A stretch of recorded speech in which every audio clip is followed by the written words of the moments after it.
nights, fellow travelers, along the path of the beam. I am known on this level of the tower as Jaime in Fuego, and if it please you, join me here for some very special palaver on Hail to Stephen King. That's right, Cy King, El Rey, man, special day, very special day because it is his 72nd birthday. This show basically started about 3 years ago now at this particular point when I did a special video in 2016 which was all about just appreciation for Stephen King, and it was kind of a backdoor pilot of sorts for a show that started in 2017 as just some Dark Tower work and, you know, talking about The Shining and a few other things, and it turned into this ongoing program that has been going for over 175 episodes right now. I want to say this is either 180, 181, something like that, but you can just call me Fuego for short, and I welcome you to the horror show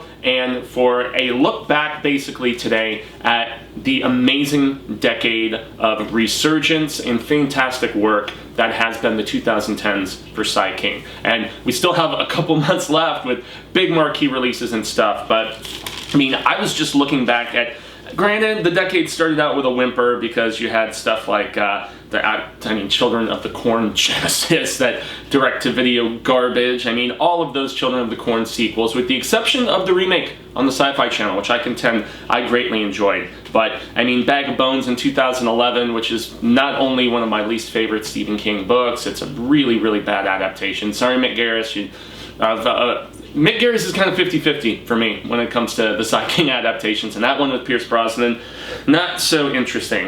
We also had 5 seasons of Haven, 2010 to 2015. It's one of the few Cy King shows that I have yet to watch, and yet next year for this program I am going to be doing a 10-year anniversary, like just start to dive into the program, so expect that sometime in 2020. God, can you all believe it's going to be 2020? It's nutsoid to me. And then you had, you know, Under the Dome, first season in 2013.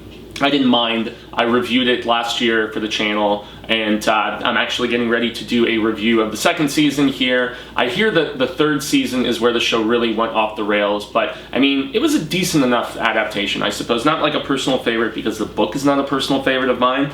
And then we also had, I mean, they adapted both Big Driver and A Good Marriage in 2014, both of those from Full Dark No Stars.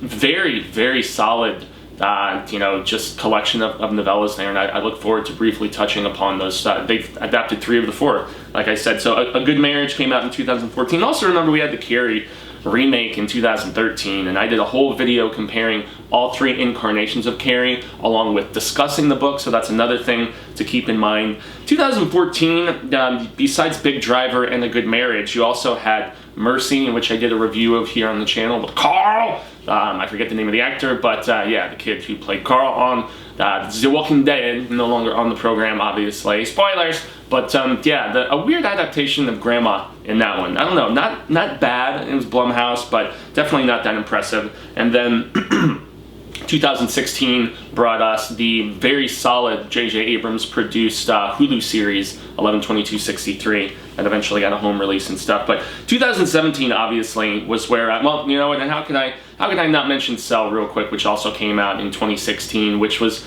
it's one of my favorite Cy King books of this past decade and the post-accident era. Actually, no, that was not in the 2010s, that was in the 2000s. Anyway, the Cell adaptation, which repaired from 1408 John Cusack and Samuel L. Jackson, they changed the ending, and Cy King wrote the script, so I don't know where the hell the weird ending came from. It had a lot of potential because the story is tremendous, but, you know, it is what it is. Also, before I get into the 2017 year, that was the return of the King, essentially, let's not forget that Marvel did some fantastic comics about Cy King. In the late 2000s, they had already started up The Stand and The Dark Tower, so they did a great job of finishing up that series.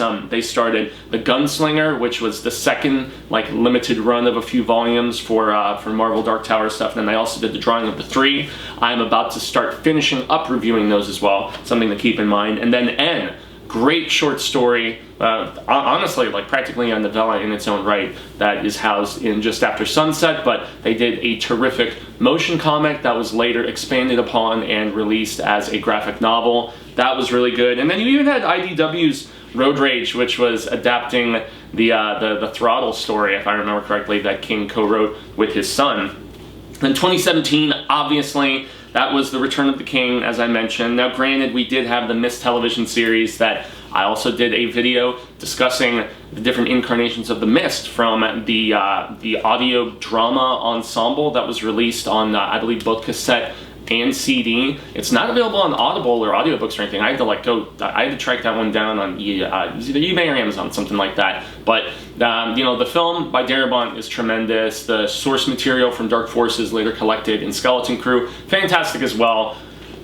Boy, the TV series was another level of the Tower. Weirdness, inconsistency, lots and lots of changes, obviously. But I grew to appreciate it upon a second watch, and so if you have any interest in diving into that, you can certainly check that out here on the channel. And then obviously the Dark Tower film was an absolute debacle and heartbreaking for a lot of fans. I'm really trying to be hopeful and optimistic that not only does the series, which I guess the pilot is being shot by Stephen Hopkins, I want to say his name is, and he did the second Die Hard movie. It was either, oh boy, I want to say he did Predator 2, he did Nightmare 5, I want to say, The Dream Child, but I mean, he did The Ghost in the Darkness, which is a damn good movie, and I mean, he's a talented director, he's got some skill, and I just hope the series gets ordered to actually, you know, become something as opposed to just one of those pilots lost to the eons through Amazon, because it's happened with a lot of different shows. So that film, obviously a disappointment, but you know, the other three that we got were very strong. You know, the two Netflix movies, 1922 and Gerald's Game, both fantastic, and then The Phenomenon, that was it. Undeniable, obviously. And then we also had the, you know, start of Mr. Mercedes, which is actually just started its third season. Really great adaptation. It's unfortunate it's on a network that very few people have the opportunity to watch, but both season 1 and 2 are available on home release. You can get them relatively reasonably priced, I think under $20 each for them on Amazon. So check into that. Third season just started, like I mentioned. Castle Rock, which is about to start its second season in October. I was really disappointed by it. It was, once again, another turn of the wheel, another level of the Tower, and it was very inconsistent despite some great performances, most notably from Sissy Spacek in that Red Queen episode. So very good. And then 2019, the year of 19, how could it not be something big and prolific with, you know, I mean, the Creepshow series is about to premiere on the 26th of this month on Cecil, and my middle brother's birthday, both of them born on the 26th. We had the topic of disagreement that was the Pet Sematary remake. Once again, another turn of the wheel, another level of the Tower. I have been very outspoken about my thoughts on that one, both its pros and its cons. We still have Dr. Sleep coming in November. We still have In the Tall Grass coming, which was a tremendous short story that Cy King wrote with his son Joe Hill. That's going to be on Netflix on October 4th. And It Chapter 2, I preferred it to the first one. I am in the minority in that regard, but it didn't feel like 3 hours to me. I was okay with the changes, and I just liked the fact that it was more within the spirit of the book, with jumping back and forth between the two timelines. So you can see all of that coverage in the Stephen King themed episodes playlist that we have here on the Horror Show. But yeah, feliz cumpleaños, Cy King. Love you, man. You have inspired me immensely, and it was in this last decade that I decided to start my journey of going all the way back to Carrie and reading everything in its published order. I finished a couple years ago, but it was an interesting journey, you know, that I started. It was 2010 or 2011, somewhere in that range. But yeah, what a journey that I went through this past decade. And so what I'm going to do now is count down, as I have done previously, because I did a countdown of the 70s work, I did a separate video of the countdown in the 80s work, 90s work, 2000s work, and now that The Institute has been released and read by yours truly, you can also find that review here on Hail to Stephen King on The Horror Show. It's time to look back at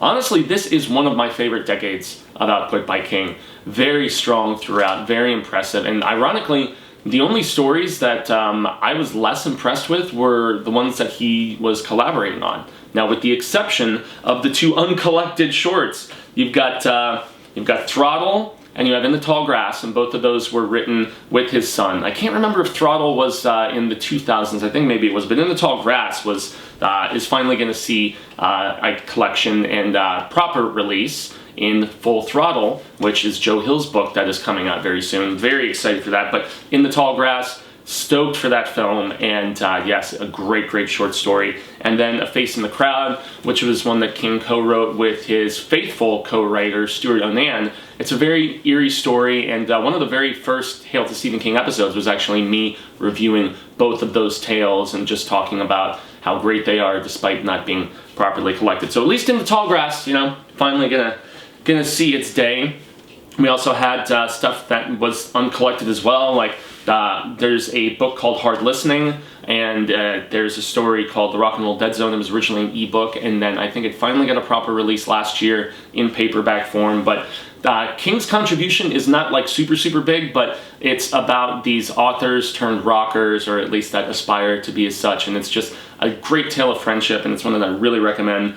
So boy, what else? I mean, Laurie is one that was exclusively on his website. The same with the Music Room. The Music Room was collected in Playboy, if I'm not mistaken, and you can listen to it on the Gwendy's Button Box audiobook. But I actually like the Music Room better than I liked Gwendy's. But you know, that's another story. And that's another thing to mention. We still have Gwendy's Magic Feather, I believe it's called. That's coming out in November. That's basically King allowing Richard Chizmar just to play in his playground and do his thing and write a Castle Rock story. So it'll be the first Castle Rock story without King's involvement, which, well, we saw how that went with the TV series, so I don't know. I'm obviously going to review it here on the channel, but I have slightly mixed feelings about that. Cookie Jar was another really just kind of sad one that I think it was only in the Bazaar of Bad Dreams paperback, if I recall correctly. And Laurie, that was the one that was, you know, just released on the website that I mentioned. It's a weird tale with like the gator and a dog and so, I mean, interesting, sad as well in that regard, because it's about, you know, a man who's lost his spouse. And then the Turbulence Expert, which was included in Flight or Fright, which was a very interesting collection that Cemetery Dance put out that oh goodness, what's his face? I cannot recall the name of the gentleman who actually like put the collection together. I should really look. Bev Vincent, that's right. He did a lot of Dark Tower related stuff. The Road to the Dark Tower being a great book. The Turbulence Expert didn't particularly impress me, but there's a much better Joe Hill story in there, and then you've also got, you know, great stuff from like, you know, Richard Matheson and various others. And the thing that I am really trying to track down is a play, apparently, and I don't think it's very long, but it's called Thin Scenery, and it's something that that King put out in this literary journal called Plowshares, I guess. So that's one that I'm on the hunt for. And so, I mean, and that's not even including the Ghost Brothers of Darkland County that King did this past decade, you know, with John Mellencamp, and then which is a stage play, which I'm actually going to be reviewing here in the near future on the channel as well. And then you also had Hearts in Suspension, which was a celebration of the one story in particular, the title story in Hearts in Atlantis, and just a look back at, you know, King's college career for the anniversary of his graduation. So, I mean, that's all the stuff that was King related on television and in comics and in film, and the unreleased stories. What a decade, and we still haven't even got to his major releases yet. It's mind-blowing, the output of this guy, because in the 10 years of this decade, he put out 15 books. 15, man! Now granted, there was a couple that are listed as novels, and they were most definitely novellas masquerading as such, and then there was the ones where it was the whole collaborative aspect with his son Owen at one particular point, and then also the stuff with Chiz. But yeah, I am now gonna count down those 15 books, and at number 15, it shouldn't have got a solo release. It just shouldn't have, man. And especially the price point, especially the length of the story, it should have been saved for, you know, some new collection. But then again, he had just put out Bazaar of Bad Dreams, and obviously Elevation was a story that King was, you know, eager to tell, and I have it just right there on my shelf, and I found it rather underwhelming. It's got some similarities to Thinner. It's really, I mean, being the story of this guy who just inexplicably starts to lose a ton of weight, and it's a little heavy-handed with some of King's personal politics, and it's just rather short, and something that I hate to use a term like, you know, I feel like King gypped his readers a little bit, his CRs, if you will, but that's kind of the way that release felt to me, and it's just, I don't know, it's not that compelling or original of a tale, although the ending did hit me in the feels and made me sad. I will definitely give it that. And there is an endearing friendship that this guy strikes up with this couple, but I mean, it just, I don't know, didn't do it for me, which is why it's at number 15, and it was really neck and neck between 15 and 14 because I was not impressed with Gwendy's Button Box. I know that was a tale that King was working on, you know, it's Return to Castle Rock, and the fact that it was conveniently released like right around the same time that there is, you know, the Castle Rock TV series being announced for development and all this other stuff. But yeah, I mean, you've got an RF appearance, but I mean, I don't know, it was a story that Richard Chizmar finished for King, and I mean, I like the protagonist, I like Gwendy. I'm curious what Chiz is going to do when he has the character all to himself, you know, and really, we're never probably going to know the extent of how much Richard's contribution was to the story because King had started it and Richard finished it. How much was refashioned, how much was changed, was the setting Richard's decision, or did King have that in place the whole time? I mean, there's just a lot of aspects that I'm really curious about, and I think that Gwendy's Magic Feather is going to give some insight and some revelation into just how involved Chizmar really was in the creation of that book. But I don't know, it didn't do anything that compelled me too immensely, and so that's why it is my number 14. Now, number 13, once again, a collaboration, but this time this was King and his son Owen, you know, writing together. And you know, one of the biggest things and one of the episodes that means the most to me that I have produced here for Hail to Stephen King was when I traveled to the Chicago area to go see the Sleeping Beauties book tour and listen to Owen and Steve talk. It was a delight to see their chemistry and stuff.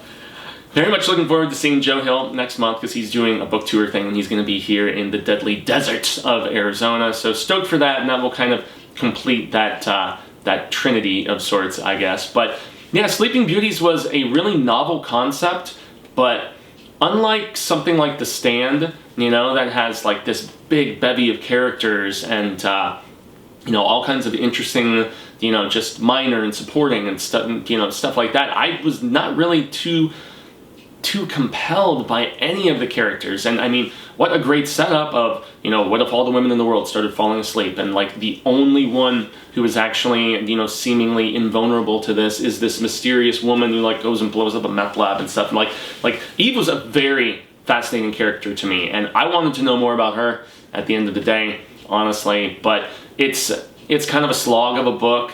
It has that great setup though, you know, and they are currently turning it into both a comic book and a television series. So yeah, man, I don't know.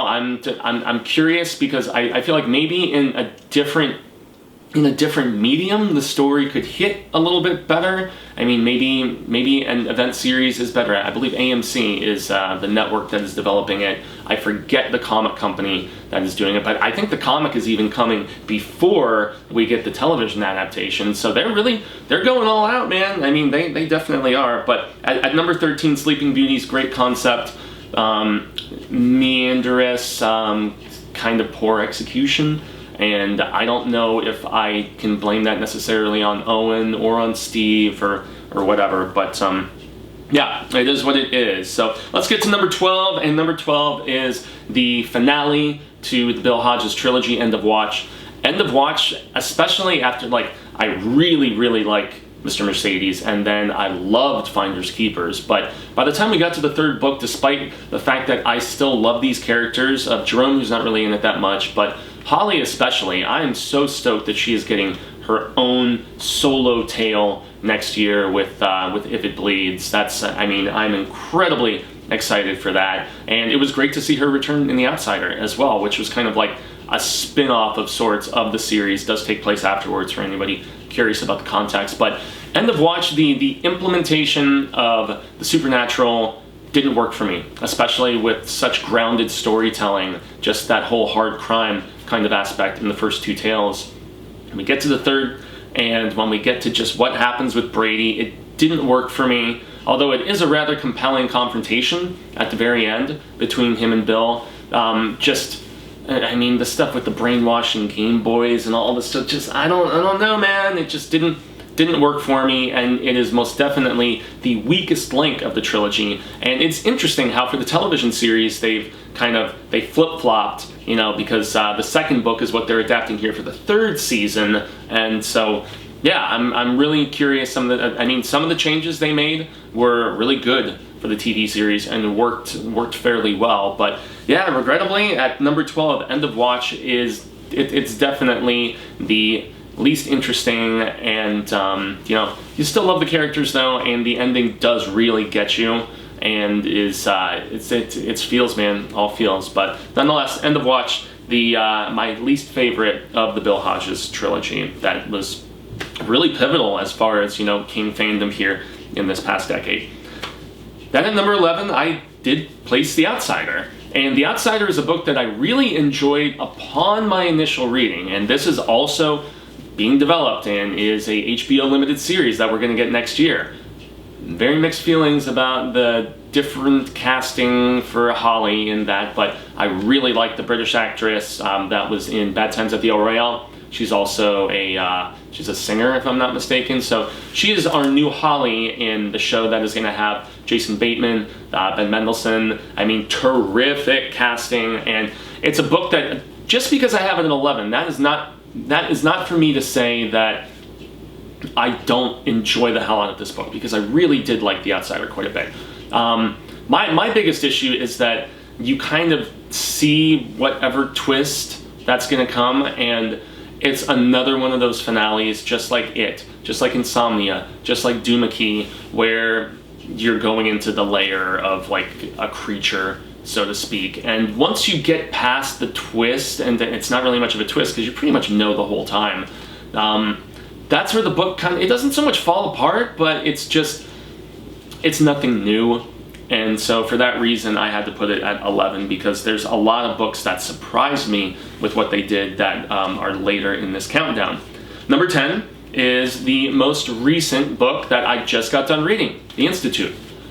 Another book that, once again, did not do anything that surprised me per se, with the exception of when you find out, and I'm not going to spoil anything here, when you find out the nature of what the Institute is doing. That's where it really impressed me, actually. And that was, I mean, hey, this was King basically swooping in and being like, okay, Stranger Things, let me show you how the pros do it. And it's got a great relationship amongst the kids, you know, and Avery is especially a really great character that you can sympathize with immensely, you know, maybe even more so than our main protagonist, you know, Luke. But, you know, nonetheless, it's very well written, even if it didn't do a lot of things that shocked me. It's still just, I mean, it's got a great, I mean, from, you know, Sean and, you know, it's got some very great, compelling, interesting characters in there amongst those kids. And so yeah, it's even though it is King trying to out Stranger Things, it's a pretty damn good book, and since it is his newest, I greatly recommend it. Next up at number 9, we have The Bazaar of Bad Dreams, and The Bazaar of Bad Dreams is probably, it's one of my favorite collections of shorts that he's done. I've been very outspoken about the fact that Night Shift and Just After Sunset are my two personal favorites, but Bazaar of Bad Dreams might be my number 3. I mean, Summer Thunder is heartbreakingly terrific. Obits is great. The Little Green God of Agony is super cool. There are some terrific shorts in this, some that are very unsettling, some that are funny, I mean, some that are just really hit you in the feels, and I mean, yeah, it's a terrific collection. It's definitely one of his strongest. There's less weak tales than in, I don't know, something like, I still contend that Nightmares and Dreamscapes, despite being his biggest collection, is his weakest, even if it has some terrific stuff in there, because there's more lackluster stories in there. There's very few weak ones in Bizarre. I really dig it, and yet once again, there's so much other strong stuff in this past decade that it still lands at number 9, despite being my third favorite of his collections of shorts. So at number 8, we have Full Dark, No Stars. Every decade or so, it seems like King decides, okay, I want to do a collection of 4 novellas. This is my least favorite of his collection of 4 novellas, because the 2 previous ones, Four Past Midnight, and then the first one, and obviously the best one, Different Seasons. I mean, Full Dark, No Stars is the weakest of the 3, but it still has 4 very strong stories. Big Driver is my least favorite, but it's still really good. It's that, strong woman revenge story, and it is the weakest. It's another story about an author and stuff, and even if it is my least favorite, it's still a very strong story. Ironically, Fair Extension is the only one that has not been adapted. In some ways, that might be my favorite, just because of the strange setup of basically bargaining someone else's health for your own and getting more time, and just the whole paradigm of that situation, and how this guy kind of goes after his best friend who's kind of screwed him over various times over the years. 1922, tremendous story. Really great, just brooding paranoia and stuff after this guy kills his naggy, kind of bitchy wife of sorts, who's kind of backed him into a corner, proverbially speaking. And then I can't wait next month, because I'm going to be reviewing the 5-year anniversary for the film Big Driver, but also for the film A Good Marriage, which is our 4th and final story here. And it basically proposes the question of, what if you find out your significant other of years and years and years just might be a serial killer? Yeah, it's a very good film. I believe Joan Collins is in it, if I'm not mistaken. So next month in October, I'm going to be reviewing both of those here on Hail to Stephen King for their respective 5-year anniversaries. But Full Dark, No Stars, it may be the weakest of the 3 4-novella collections, but it is still really damn good. I mean, it is bordering on the excellent in my estimation. It's 4 very good stories. It's not like Different Seasons, where the 4th story, The Breathing Method, is kind of disappointing. So just to keep that in mind. At number 7, we have maybe the most nostalgic of all of these tales. We have Joyland. Joyland is a coming-of-age story that really just speaks to me for the heartbreak that this kid just endures, for just the great music he's listening to, like Floyd and the Doors and stuff like that. He's working at an amusement park. There is a supernatural subplot, but it's really nowhere near as crucial as the friendship he forges with these 2, this guy and this girl, who end up becoming a couple, even if he was kind of into the girl a little bit himself.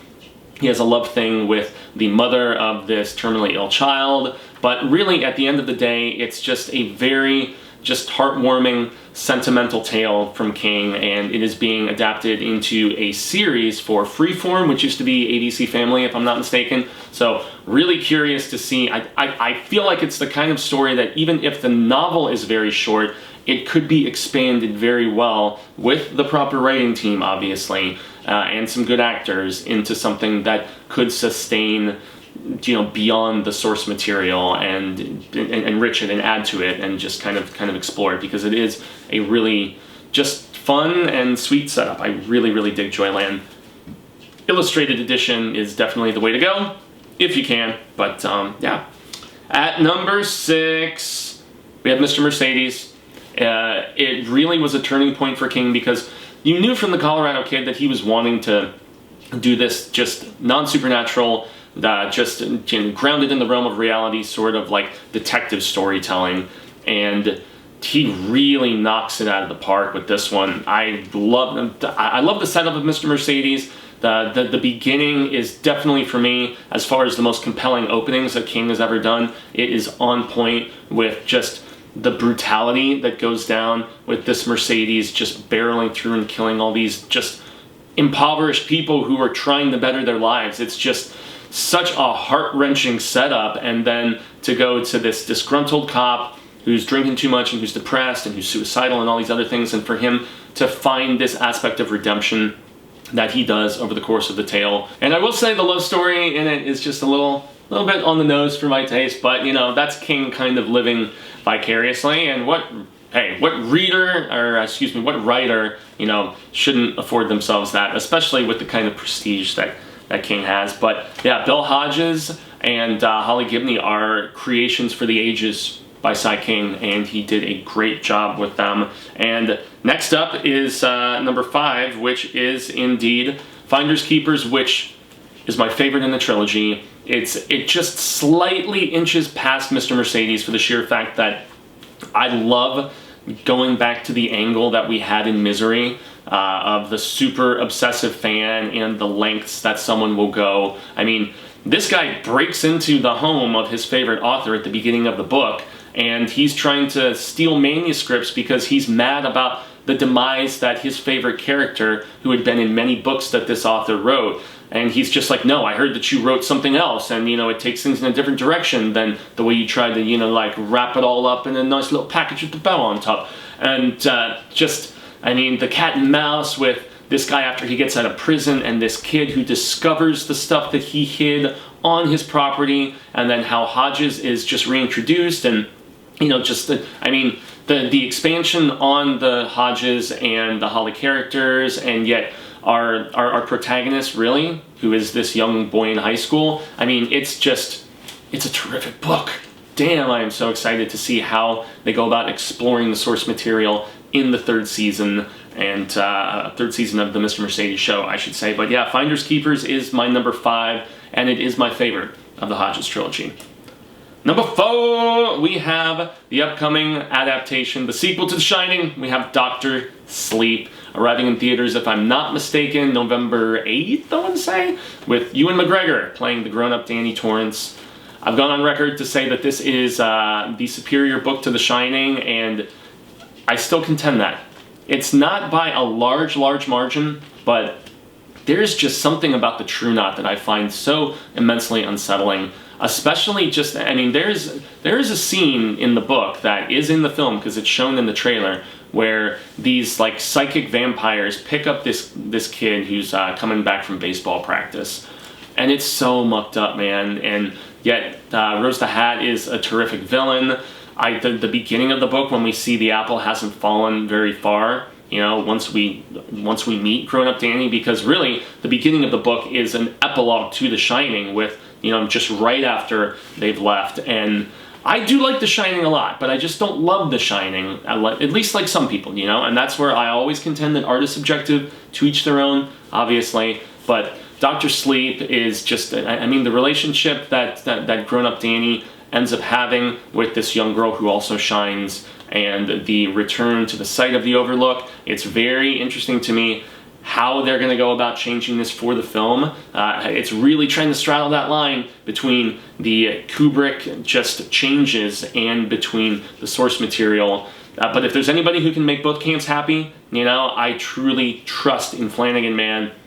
He is a filmmaker of the highest order, in my opinion. At this point, people will pretty much contend, they're like, okay, if Frank Darabont or Mike Flanagan is making a Stephen King adaptation, and maybe even to this degree with all the different hands and the different cookie jars that he has, maybe people would say that about Andy Muschietti too. But yeah, if it's Flanagan or Darabont, I have the utmost confidence in the adaptation. But Dr. Sleep is terrific. It's one of King's best. It genuinely is. So at number 3, we have the reunion that probably none of us expected. Another Dark Tower book, The Wind Through the Keyhole, and the fact that King placed it in between books 4 and 5, it's that little sweet spot in the fact that, very much like my favorite Dark Tower book, Wizard and Glass, we get a little bit with the new Ka-Tet, we get a little bit with the old Ka-Tet, you know, which is, you know, well, we don't really get anything with, you know, Bert and, you know, Elaine, but, you know, we do get just another young Roland story, and I love young Roland stories, and you know, it's a story within the story within the story. It's a reunion with characters that, especially with how things end and everything, we never expected. And I mean, it's just the stuff with the shapeshifter with young Roland is great, but then, you know, the tale within the tale within the tale about the kid trying to save his mother, and just the valiant aspect with that. And I mean, another flag appearance, wink wink winks. But yeah, man, The Wind Through the Keyhole is, it's one of my favorite Tower books. It really, really is. And it was an era that I never thought I would get to go back to, and so, you know, it warms my heart just thinking about it. I adore that book so, so very much. At number 2, we have maybe the scariest thing that I would contend King has written since Pet Sematary, and that's Revival. Revival is still the one that Josh Boone, who is currently developing The Stand for CBS All Access, he was trying to get that made like right after it was released, and there is a rumored casting of Russell Crowe and Samuel L. Jackson. It kind of made me scratch my head, and I think they were actually going to have Samuel L. Jackson playing Charles Jacobs, which is just really weird casting to me. But it's a spooky story, and the fact that it deals with addiction, the fact that it deals with an essence of religious fanaticism, the fact that it is maybe the most Lovecraft thing that King has written since Crouch End. I mean, it is dark, man, especially like the end of the stories where it really just hits it home when we finally get this confrontation, and when you see the essence of what Jacobs has been working towards with all of these years of, you know, just, I don't know, experimenting with power coming from other dimensions, essentially, and when you get just the full scope of what happens after you die, and this crazy, like, just cosmic slavery aspect of nastiness, it's like, it is so messed up. It is like, besides the Wendigo and just the whole aspect of that in Pet Sematary, I contend Revival is the scariest thing that King has written since, and it's terrific, man. It is really, really good. Obviously, you know what number 1 is, and number 1 is, I think it's one of Stephen King's greatest achievements as a writer in his entire career. I talked about this book, obviously, when I was discussing Post-Accident Countdown, so obviously there is going to be some overlapping with this video and that video, but I had to finish the Decades Countdown after the Institute was done, since I counted down all the other decades. How can I not do that here, especially on King's birthday, especially as we celebrate 10 more wonderful years with my favorite author, with one of the greatest of all time. And 11/22/63 is one of the greatest things that Stephen King has ever written. Obviously something he hinted at many times for many years, because it's a theme that he just would touch upon like a line or two in a book about, you know, if you could go back in time and try to stop the Kennedy assassination, you know, would you do it? Would it be worth it? And yet the character of Jake is so just, he's valiant, but he is kind of flawed to a degree. Not flawed like a Larry Underwood or like a Barbie or something like that, but I mean, he's a character that really just has valiant desire and just the best of intentions. And the interesting thing that the book does is, you know, the road to hell is paved with good intentions, or whatever they always say, and it's a theme that is explored, especially in the ending. But the love story with him and Sadie, when there's a convincing just kind of closeness and affection, and King has written it a few times very well, most notably in Lacey's story, it just really speaks to me as a hopeless romantic, and just kind of the catch-22 that Jake eventually encounters. Also, interestingly enough, the fact that in the source material, unlike in the Hulu adaptation, they make Sadie much more flawed of a character, and that just makes Jake's love for her more compelling to me, actually, because, oh, it's easy to fall in love with the perfect woman. It's obviously, it speaks a lot more to fall in love with the woman who is, you know, warts and all kind of thing, has her flaws and whatnot, and a lot of her flaws are a byproduct of abuse, obviously, but nonetheless, and the fact that we get to spend time in Derry, and, you know, just meet Bev and Richie again, it's just, there's so much to this book to love, and it's once again like there's 2 times in my opinion where King really sought out to write the great American novel, so to speak.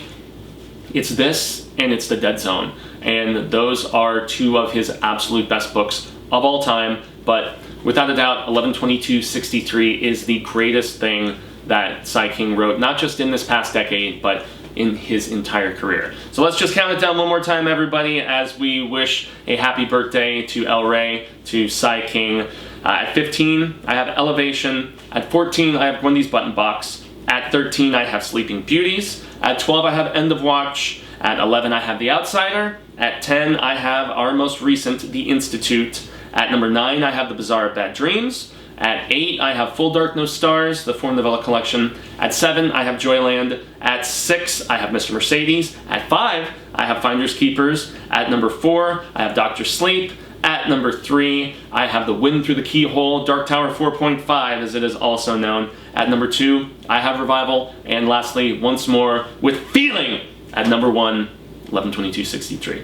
So I have been Jaime and Fuego. You can find me on all social media sectors like Twitter, Instagram, Facebook, and YouTube. Sometime this weekend, it is my cumpleaños weekend. My birthday is actually the day before Cy King's, which is kind of cray-cray. But yes, I will be putting up a review sometime this weekend for Ad Astra on my personal YouTube channel in Fuegotainment.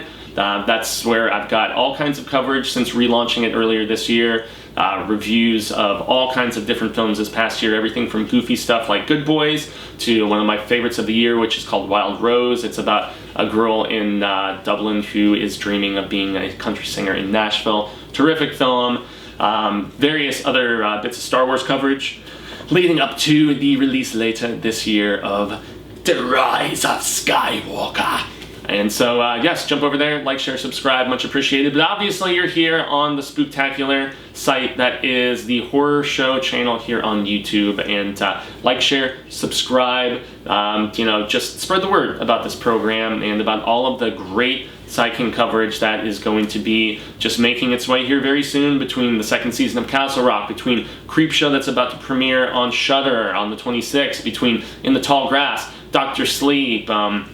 Man, the rest of the year is going to be exciting. There's still so very much coming here in the year of 19 from the horror show all about Cy King. And lastly, I have to mention that on Mondays, usually on Mondays, we had an issue because of the fact that I was at the screening for 3 from Hell this past week on Monday evening. But more often than not, Mondays on the Willis Screedia YouTube channel, myself and Lindsay Memze, along with the showrunner there, CP, get together for a show called Show Business. Yes, Show Business, talking about the previous weekend's box office, looking ahead to the following weekend. We make some monetary predictions and whatnot, and then we also talk about some of the biggest news stories of the past week. There was scheduling conflicts this past week, but yes, next Monday all should be a go-go, and very much looking forward to that. So once again, I have been Fuego, y'all have been awesome, and yes, I guess until the Wheel of Ka comes around once more, I shall say hasta luego, cinemigos, and constant readers and viewers alike. Say thank you, and I am hopeful that we get to share more of this palaver sooner rather than later, and until that instance occurs, remember, stay scared and read Stephen King. Happy birthday, Cy.